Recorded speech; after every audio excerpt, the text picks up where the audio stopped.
Okay, so this is happening again.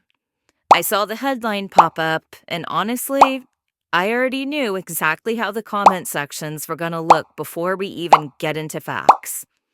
And look, just to be clear right up front, I'm not trying to be the news here. I'm not breaking a story. I just want to talk about why this specific story keeps happening and why the internet seems to lose its absolute mind every single time it does. This is just my take after seeing the story pop up again. If you've missed it, there have been 2 confirmed measles cases linked to Disneyland. And that headline alone, it was enough to send people straight into panic mode. I get it. Measles sounds scary. Disneyland is packed. There are kids everywhere. It's a recipe for anxiety. But this is one of those times where the reaction online feels way bigger than what's actually happening on the ground. A huge part of that is just history. We have what I like to call muscle memory with this stuff.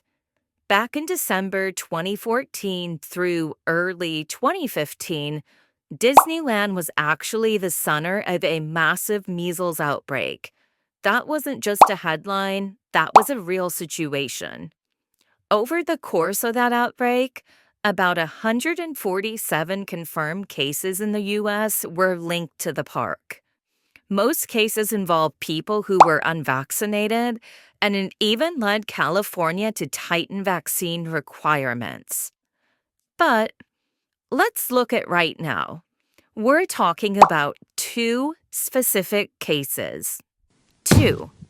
No park shutdown, no emergency declaration. It's just health officials doing their job. This is a very different vibe from 2014. And the reason Disneyland keeps showing up, it's not complicated. It's not because the park is dirty. It's just math. It's one of the most crowded places on Earth. People fly in from everywhere, stand in lines for an hour, share air, catch the same lap bars. If someone is contagious and happens to be there, the odds of exposure go up. This could happen at an airport, a convention center, a stadium. Disney just makes for a scarier headline. And I think this is the part people don't like to talk about. In general, no one should be going to a theme park sick, or really anywhere in public like that. These are shared spaces with kids, babies, and people who are vulnerable. You'd hope grown adults would know better. You'd hope people would stay home if they're not feeling well. But the reality is, some people still go. Sometimes it's because they've spent too much money to cancel. Sometimes it's travel plans. And sometimes because they feel pressure to film content, keep schedules, or not miss out. Whatever the reason is, the result is the same. People get exposed in places where they don't really have a choice.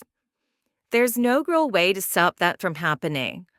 All anyone can do is hope people make better decisions and make sure accurate information is out there for the people who actually need it. Where it gets frustrating is how the internet handles it. I've been looking through local news comments and Disney forums, and the divide is just wild. One side is screaming, the sky is falling. I saw people saying they were canceling trips they've planned for well over a year. Then the other side says it's all fake news or a media stunt.